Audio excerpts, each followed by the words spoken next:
Well, I don't know if you've ever found yourself locked in an escape room, but it can be an adventure, right? Like I don't know when these things popped up, but they're pretty fun. And so if you ever get into an escape room, the concept is there's typically a theme or some type of story that's being told, and it results in you being locked in a room, and then you and your team, whether it's your family or your friend group or some people that you're with, you've got to figure out how to get out.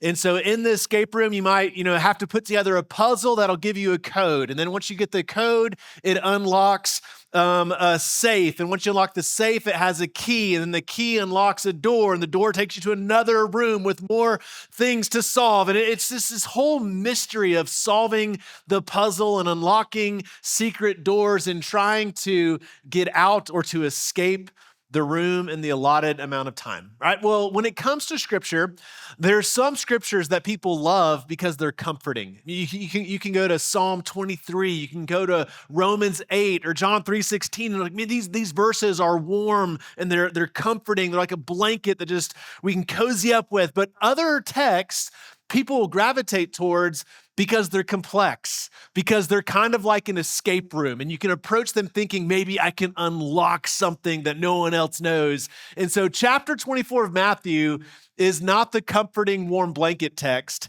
It is the escape room text, right? It's a text that can be complicated and can have 1,000 different opinions of what it means. But what we're going to see today is that Jesus, he's not trying to give us information to unlock the future. He's actually giving us instruction to be faithful in the present, right? So as we're in Matthew 24, I just want you to keep that in mind, that the goal is not to have information that unlocks the future, but he's giving us instructions on how to stay faithful in the present. So if you got a Bible, Matthew chapter 24.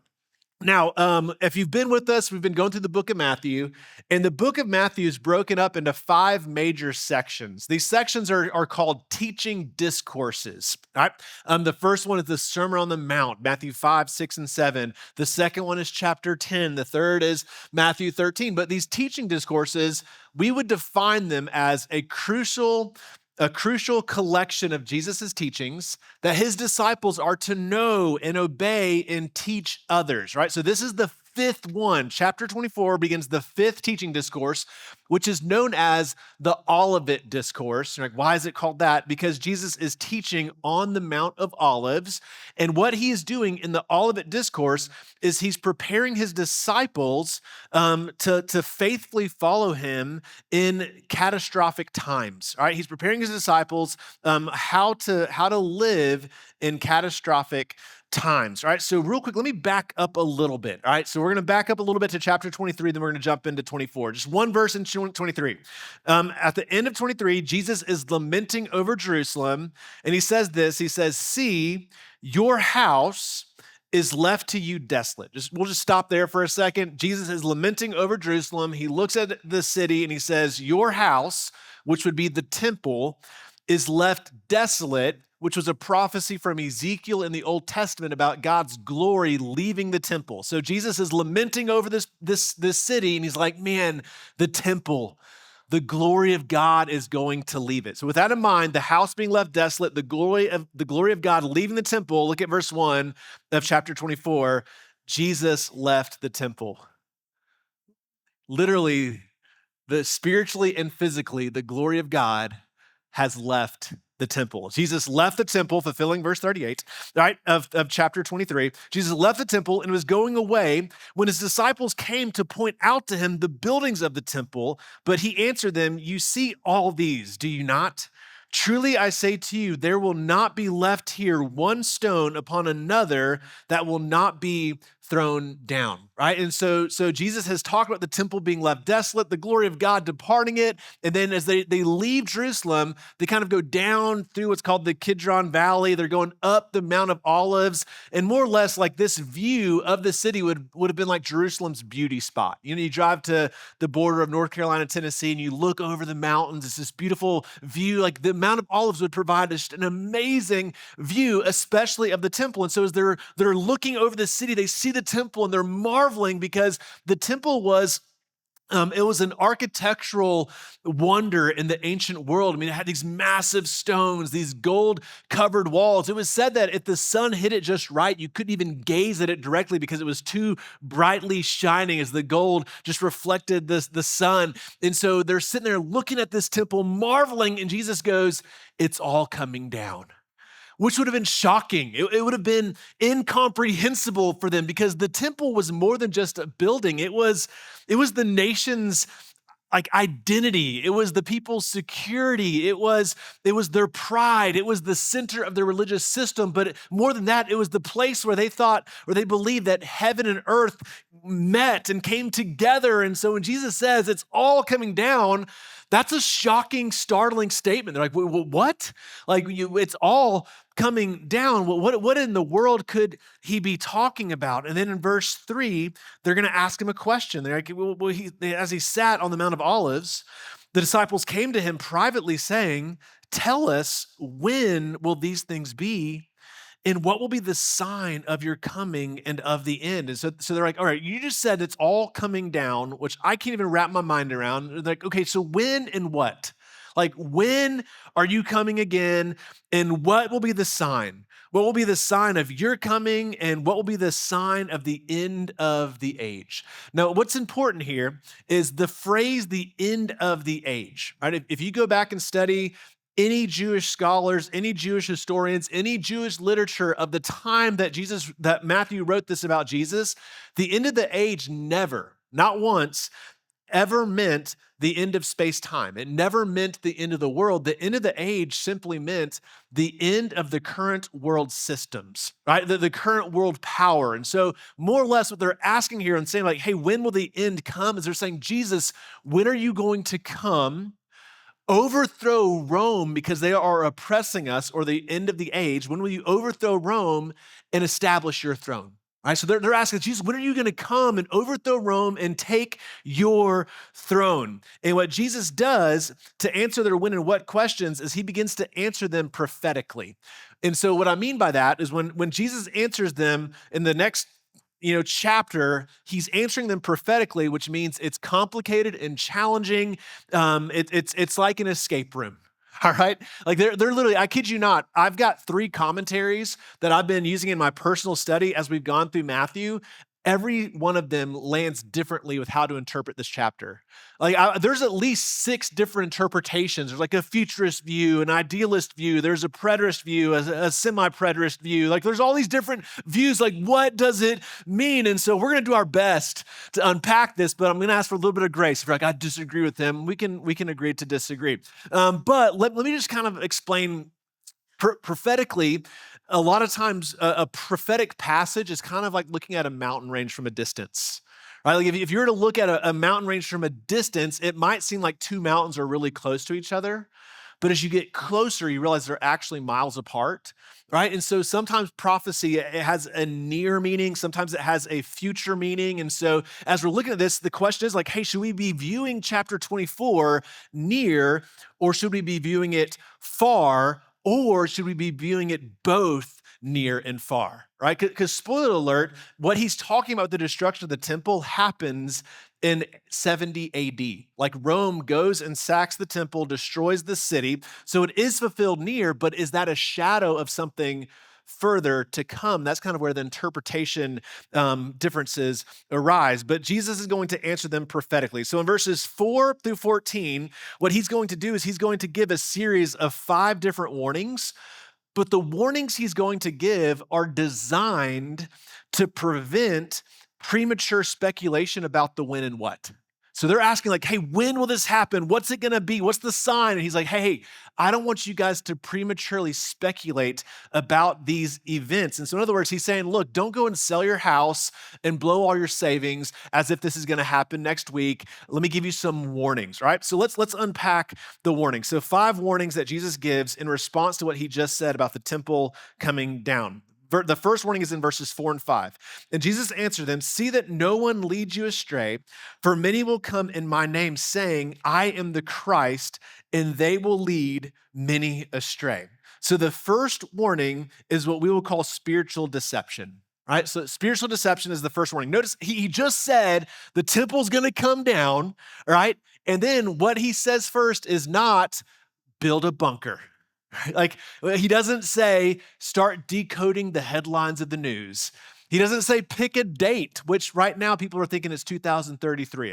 My son was watching a YouTube short the other day, and it's like, this is it, 2033. Someone else says it's going to happen between now and 2075. Like, there are dates that people are picking, but he doesn't say build a bunker. He doesn't say decode the headlines. He doesn't say pick a date. What he says is don't be deceived, or don't be led astray, because spiritual deception is more dangerous than cultural chaos.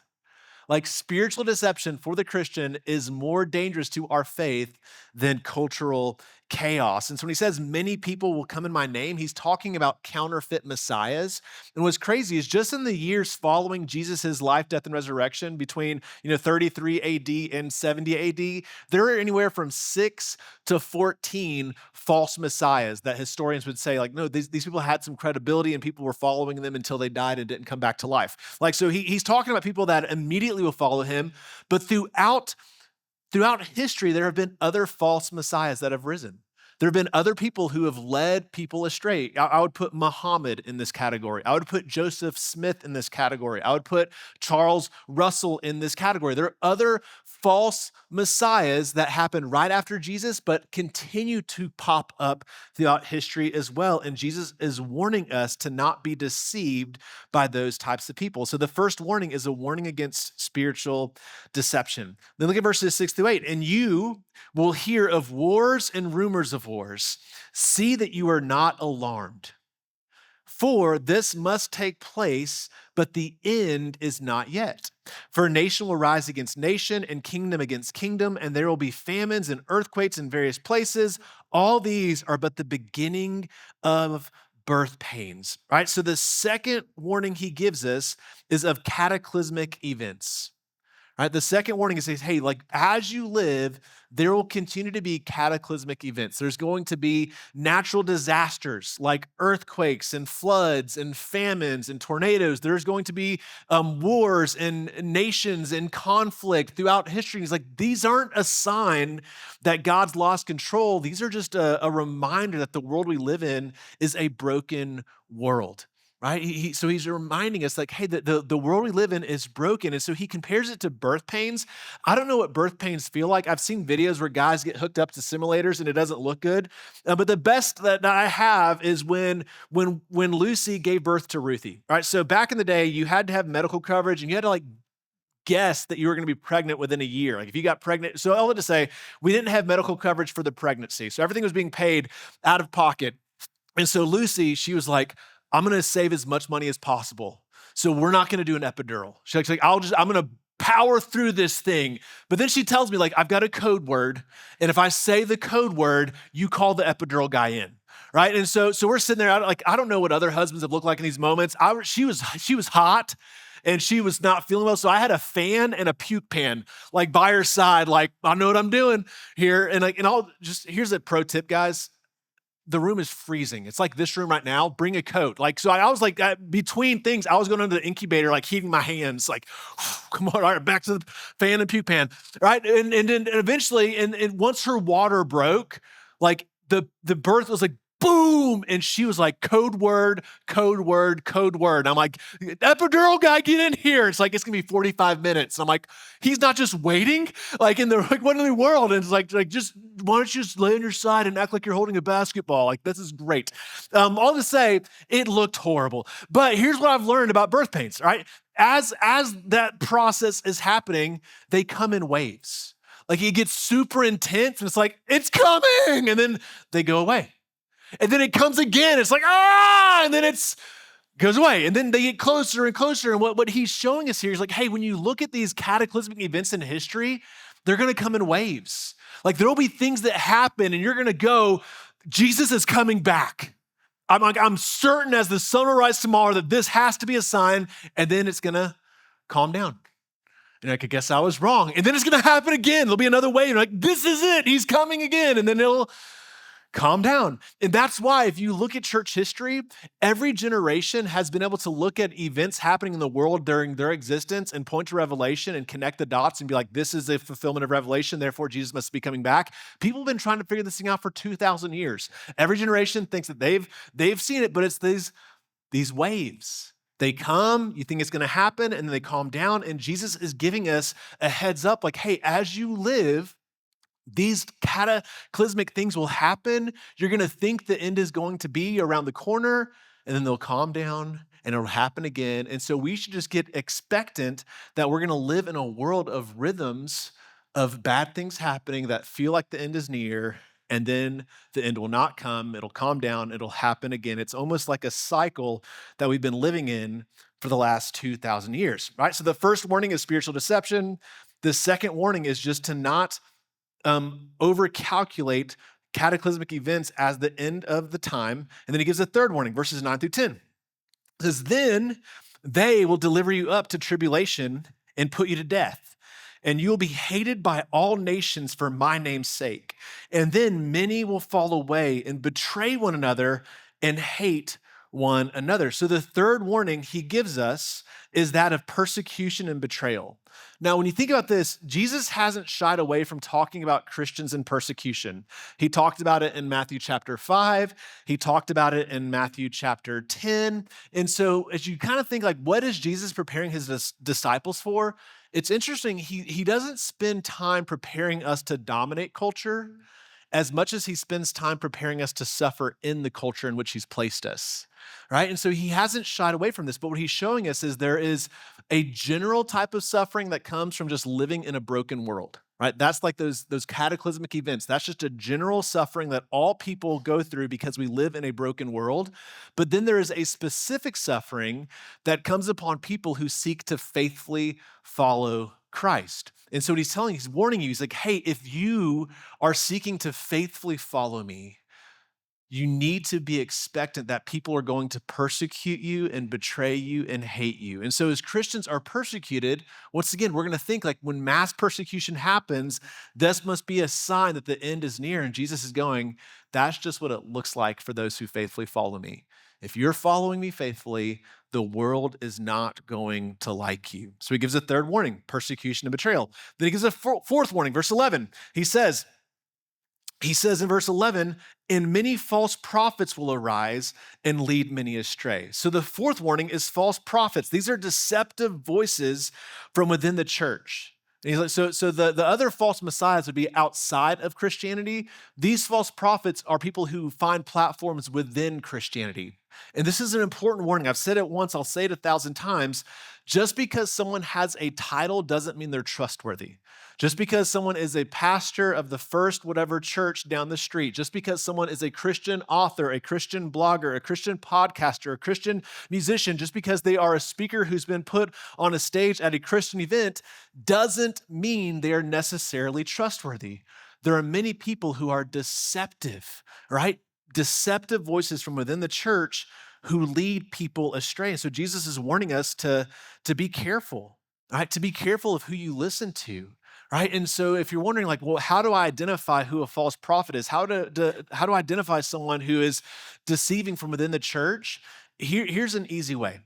If someone takes a sin, right, if someone takes a sin that scripture clearly communicates is a sin that nailed Jesus to the cross, and they take that sin and they begin to tolerate it.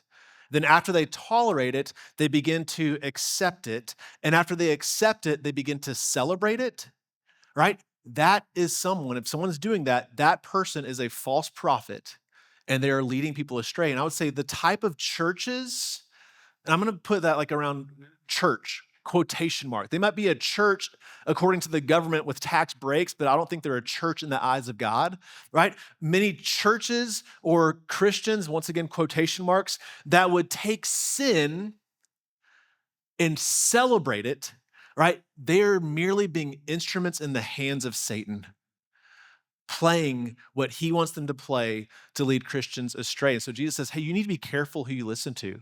Just because someone has a title doesn't mean they're trustworthy. be on the lookout for false prophets. So there's a fourth warning, and then he gives a fifth warning in verse 12. And he says, and because lawlessness will be increased, the love of many will grow cold. And this is the scariest verse for me. Out of all of the warnings, this is the scariest one. The fifth and final warning is that of mass apostasy. The fifth warning he gives is that there is going to be mass apostasy, or a mass of people walking away from their faith. Right? So what does it mean that lawlessness will increase? That means there's going to be an increase of holiness becoming weird and sin becoming normal. Right? Like lawlessness increasing is this mentality that holiness is weird and sin is normal. And as that increases, guess who's leading the charge on that increase? The false prophets, from verse 11. And then he says many. What's interesting, the New International Version translates that word many as most. So he's like, most, most people will grow cold, which is sad.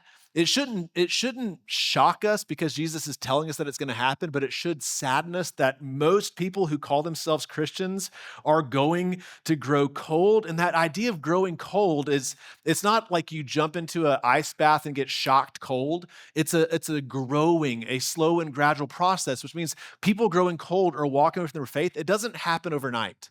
No one wakes up on a Tuesday and like, I think I'm going to walk away from Jesus today, right? Like it happens over time. Right? It begins with neglected prayer life.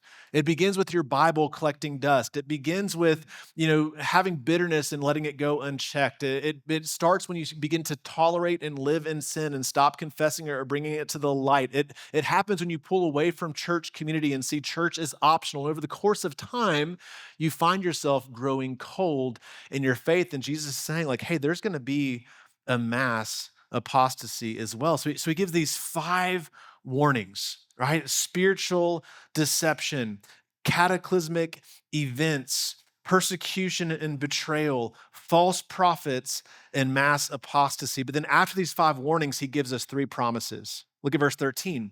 But the one who endures to the end will be saved, and this gospel of the kingdom will be proclaimed throughout the whole world as a testimony to all nations, and then the end will come. And so he promises, he says, hey, those who endure will be saved. And that doesn't mean endurance saves you. It means that your endurance proves your faith was genuine.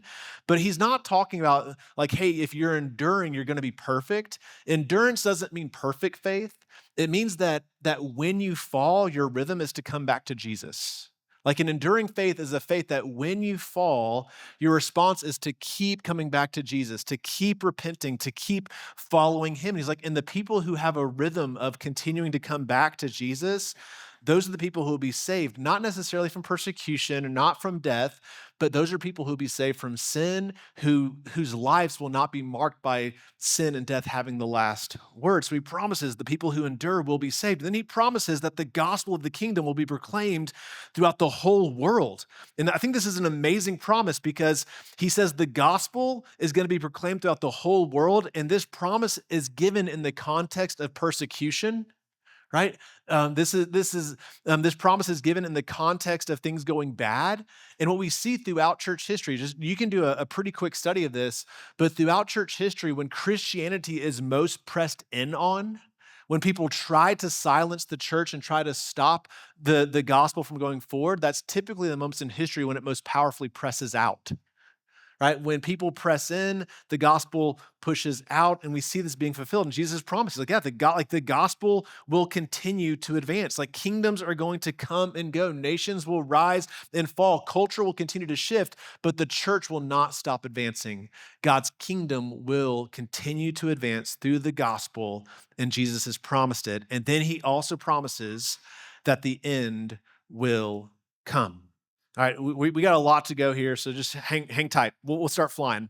Right, verse 15, he says, so when you see the abomination of desolation, that's a big word, spoken of by the prophet Daniel, standing in the holy place, let the reader understand, then let those who are in Judea flee to the mountains. Let the one who is on the housetop not go down to take what is in the house. Let the one who is in the field not turn back to take his cloak. And alas, for women who are pregnant and for those who are nursing infants in those days, Pray that your flight may not be in winter or on a Sabbath. So what's he talking about now? He starts talking about this thing called the abomination of desolation as prophesied in the book of Daniel. If you ever read the book of Daniel, the abomination of desolation is mentioned 4 times. Right? And we see the fulfillment of the prophecy of Daniel in history through a guy named Antiochus Epiphanes. For like, who in the world is that? Right? So after Alexander the Great dies, the kingdom split before its 4 generals. Anyways, so basically between 175 BC and 165 BC, Antiochus Epiphanes was the person who ruled over Palestine. This person was ruthless and evil. He slaughtered 40,000 Jews. He plundered the temple. He took a pig and sacrificed it on the altar in the temple. And after sacrificing a pig on the altar, he erected a statue of Zeus over the altar as well. Right? Like, so in history, the Jewish people are like, that was it. That was the abomination of desolation that Daniel prophesied about until AD 70. And so he's like, hey, like, so what Jesus is saying is, hey, the abomination of desolation spoken of by prophet Daniel, which we already know is fulfilled in Antiochus Epiphanes, he's like, that was just a shadow of something greater to come. And this is where this whole chapter gets complex. Is this a shadow or is this the ultimate fulfillment? Is there something greater? And so he's like, no, there is something greater to come. And so look at verse 21. He says, for then there will be great tribulation, such as has not been from the beginning of the world until now, no, and never will be. And if those days had not been cut short, no human being would be saved. But for the sake of the elect, those who will be cut short, then if anyone says, we'll stop there. All right, so this great tribulation that Jesus is talking about most likely was fulfilled with a guy named Titus. Titus eventually becomes emperor, but he's the guy who leads the charge in Rome destroying Jerusalem. So if you study what happens from 66 AD to 70 AD in Jerusalem, it was bad. Like there was this mass famine. No one had food. People didn't have water. People were dying left and right to the point they said burial became almost impossible. There were so many dead bodies that they said you could barely see the street for them laying in the streets. There was so little food that it was said that people would eat things out of the sewer that dogs wouldn't even touch. Right? There are people that were eating their own children. And then once the walls were breached and Titus and his army marched in, they started burning the city to the ground. And it was said that there was so much bloodshed that fires would actually be quenched. It was hard to maintain the fire burning the city down because they were killing so many people that their blood kept quenching the fires. Like, and so people are just like, this seems to be the true abomination of desolation. Like we had what happened with Antiochus, right? Back in the 175 to 165 BC, but then we have the greater fulfillment in Titus in 70 AD. And it's like, oh, like, is this all it was? Or is Titus also a shadow? I don't know. Like, was that the great tribulation or is there a greater tribulation to come? And then Jesus continues. He says, then if anyone says to you, look, here's the Christ, or there he is, do not believe it. For false Christs and false prophets will arise and perform great signs and wonders so as to lead astray, if possible, even the elect. See, I have told you beforehand. So if they say to you, look, he's in the wilderness, do not go out. If they say, look, he's in the inner rooms, do not believe it. For as the lightning comes from the east and shines as far as the west, so will be the coming of the Son of Man. Whoever the corpse is, there the vultures will gather. And so to wrap up this first half of the Olivet Discourse, Jesus basically says, look, when I come back, it's not going to be in secret. I'm not showing up in Central America after like a failed church attempt. Like he's like I'm not going to be like Santa Claus showing up on a Sunday morning, eating the cookies and disappearing. Did he come? It's like, no, like when I show up, you will know it. He's like, there will not be anyone in existence who doesn't know that I have returned. So he says, I will come back, but believe me, no one is going to miss it. So we're going to stop here. This really sets the stage for next week. Okay. So like if you're not coming back next week, you have to, right? But it sets the stage. But what do we do with this? I'm going to fly through this. Here's what I want you to see today, right? In a world of chaos, Jesus calls his disciples to stay faithful because he's in control and he's coming again. right? The big thing I want you to understand is more than trying to decode events and to see if they're lining up with the end times. What I want you to see is that in a world of chaos, Jesus calls his disciples to stay faithful because he's in control and he's coming again, right? And so what he wants us to do, he wants us to endure. He wants us to faithfully follow him even when life is chaotic, and he wants us to proclaim the gospel because we live in a world that is desperate for hope, and we know him, and his name is Jesus. Right? So real quick application here is I want to talk about enduring and proclamation. Okay, so endurance. Jesus, in the midst of a chaotic world, Jesus wants us to endure. It's okay, like as Christians, like you're not going to know the exact hour, the exact day I'm coming back, but things are going to be bad. And in that, I need you to endure. And so we need to know what are the things that are most likely to sidetrack us or to tank us as we're trying to endure. And I would say there's three things that Jesus shows, right? Three things that Jesus shows that can wreck our endurance. Duress, right, which is simply pressure from people, the persecution, the betrayal, duress, disaster, just the weight of a broken world, and deception. Like those three things. Those are the three things that are most likely to derail us. And so duress. As you try to faithfully follow Christ, it's going to get harder. People are going to call you names. People are going to call you a bigot. They're going to say you're outdated, that you're hateful to this group of people. They will say 1,000 things to try to get you to stay silent about your faith. And you'll have this pressure to say, you know what? It's probably just easier for me to be private about my Christianity. It'd be easier for me not to have to like be bold about my faith or share the gospel. So I'm just going to kind of make my faith a private faith, to kind of not deal with any of the outside pressure and persecution that comes from identifying with Christ. And Jesus says, hey, that type of duress can lead you astray or make your heart grow cold, right? So you need to be aware of that. Are you prone to retreating because of duress? A second thing that can tank our endurance is disaster. That's simply like we live in a broken world and it hurts. And in that brokenness, you can start asking questions about God's goodness and God's power. Like, God, why is this stuff happening? Like just the last week, the last 2 weeks, I found myself just wrestling with the big why questions. Like, God, why would this person get cancer? And why are they going through this? Or looking at someone who lost their child at 21 weeks and going like, God, like, why would you take this kid's life? Or seeing, Jeff Bourne, we celebrated his life this Friday, like retires a week later, has a heart attack and doesn't come back. It's like, God, why did you take his life? And you guys, I'm just looking around the room, I can just see faces right now of people who have been through hell. And that weight of this broken world, if you're not careful, can pull your heart away from God. Right? And so what do you do when you're going like, God, like, I don't know what's happening in this disastrous world?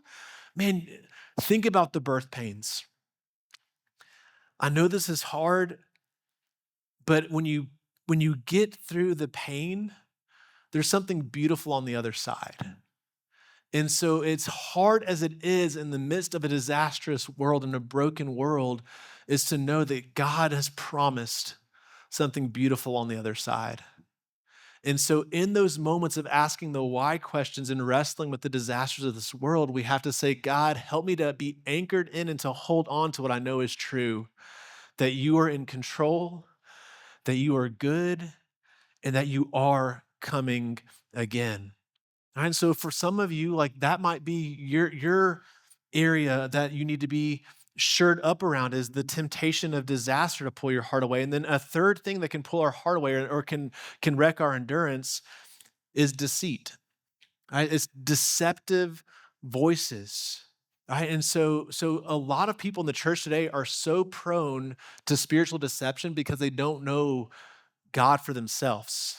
Like their faith is an inherited faith. It's like, well, I know my parents love Jesus, or your theology is built off of listening to podcasts instead of reading God's word for yourself, or your prayer life isn't really anything, but other people are praying. You're kind of banking off of their prayers on your behalf. And I'm telling you, like if that's your spiritual structure, you don't have the infrastructure to stand against spiritual deception, and you're prone to being led astray. And so for some of you, and so I guess I would ask this, like, are you aware of where you're most prone to grow cold?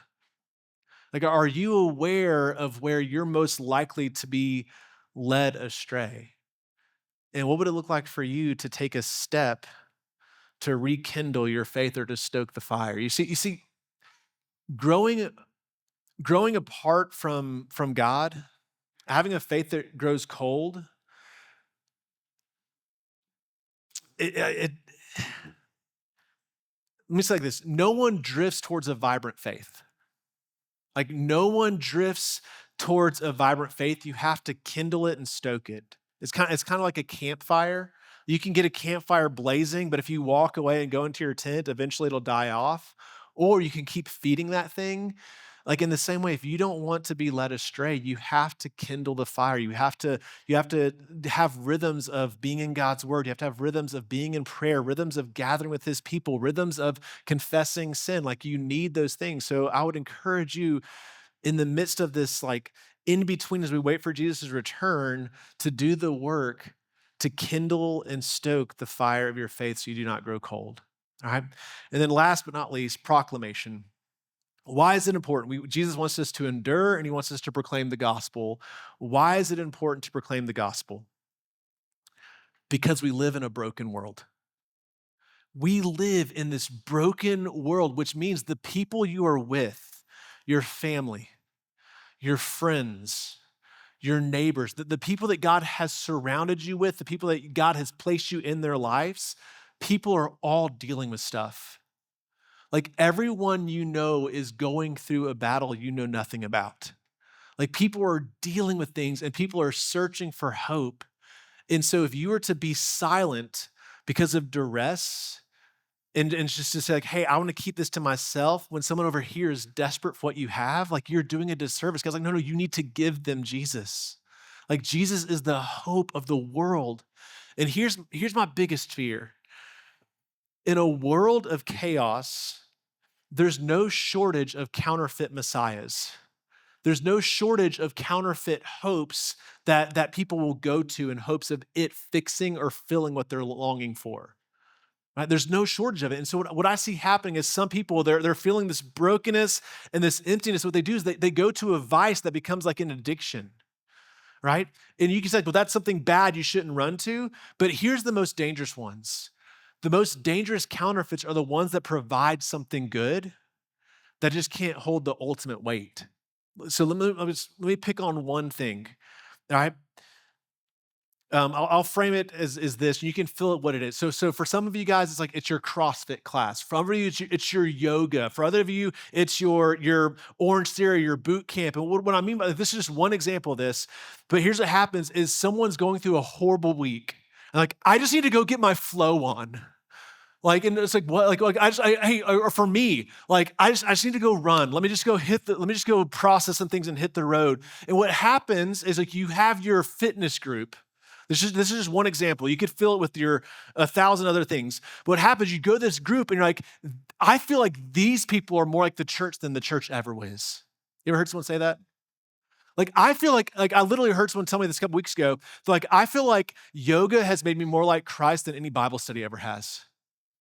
And so what they're doing is they're pulling away from the church community to go to this yoga class, and they're saying, this makes me more like Jesus than anything else. And so now there's a counterfeit hope. Or like, man, I feel like my CrossFit group, those guys, like, they're more in my corner than anyone at the church ever was. This feels more like the body of Christ than the church ever has. So I could pick on 1,000 things here. I'm just choosing these few. What happens is there is God's common grace. Because of God's common grace, when you are in a community of people, guess what? There is going to be a benefit to that. Just because of God's common grace, it's good to be with people, right? But here's what happens. When you're going to these things as your hope, instead of going to Jesus, they can give you a good boost or a feeling, but that will ultimately fail. And what it's like is, imagine you go to the gas station And you need an iPhone charger. Have you guys ever lost your iPhone charger? And you go to the gas station, there's like a pink one and a purple one. You're like, I don't know, it'll work. And you get the fake charger and you plug it in. Now imagine you get your phone and you plug in the charger and it says like foreign device. And you're like, what? But then you look up in that top corner, and in that top corner, it shows a little lightning bolt. And you're like, it's working. It's charging my phone. That's what I need it to do. And so you've plugged it in and it's providing a charge, which is what you think it needs. But what happens is, what if over the course of times you leave your phone plugged in it says foreign device, that charger is malfunctioning and actually overheats your phone and your phone completely crashes because it's plugged in, but it's not the thing that's meant to be plugged into. You see, counterfeit hopes that people are going to are like that charger. Like when you're going to your yoga class as your church, you're going to get some common grace good from that community, but you're not plugged into the right thing. And eventually this is going to let you down and fail you. You can go to your run club, your CrossFit class. You can go to the bar. You can go to Starbucks. I don't know where your place is, but if you're searching for hope in anything other than Jesus, it might provide a brief glimpse of hope, but it'll ultimately fail. So what do? As Christians, we must proclaim the true hope of the gospel. We must proclaim the true hope of the gospel. And so is chapter 24 about the end times? Maybe, maybe not. But it is clear that Jesus is teaching us that as we wait for his coming, we are to endure and we are to proclaim the gospel. God, I thank you for your word. And I ask that you would take something, take something from this text and let it land in our hearts. God, whether it's a warning that we need to heed, whether it's a promise we need to hold on to, or whether it's an action step that we need to take. But God, we want to be people in the midst of a broken and chaotic world who have faith that endures. And God, in a world that wants to persecute and betray and hate and silence our faith, God, we want to be bold in proclaiming the hope that we only have because of Jesus' life, death, and resurrection. And so, God, would you help us to endure? Would you help us to faithfully proclaim? God, it's in your holy name we pray. Amen.